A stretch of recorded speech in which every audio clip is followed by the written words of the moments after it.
Sir మీరు మీరు మీరెప్పుడు ఏ ఏ టైంలో ఒక అమ్మాయిని ఆంటీ అని పిలుస్తారు?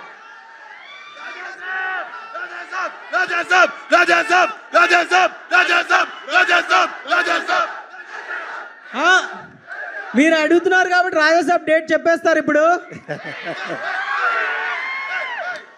చెప్పకపోతే నీ మీద ఒట్టే. ఈ రోజుల్లో టైంలో అయితే నువ్వు అడిగినట్టు ఆ డిఫరెన్స్లు అవన్నీ చెప్పేవాడి. ఇప్పుడు రాజాసాబ్ తీస్తా ఇప్పుడు అవి చెప్పాను అనుకో. యా వస్తున్నాం కంగారు పడద్దు. బోల్డ్ కంటెంట్ ఉంది నేను ఇవ్వడానికి. నా దగ్గర ఇస్తా, కంగారు పడద్దు. భయపెడుతున్నాడు పాపం, వదిలే బ్రో. నా చెవు దగ్గరే ఉన్నాడు అసలు. అయ్యో ఓకే, థ్యాంక్ యూ.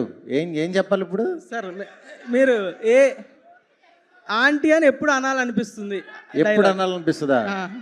నువ్వు ఎవరినన్నా ఒక ఏజ్డ్ పర్సన్ చేసుకున్నావు అనుకో, అప్పుడు అనాలనిపిస్తుంది. ఆంటీని చేసుకున్నావు ఏంటి తమ్ముడు అని. Super sir, super sir. రాజాసాబ్లో ఒక డైలాగ్.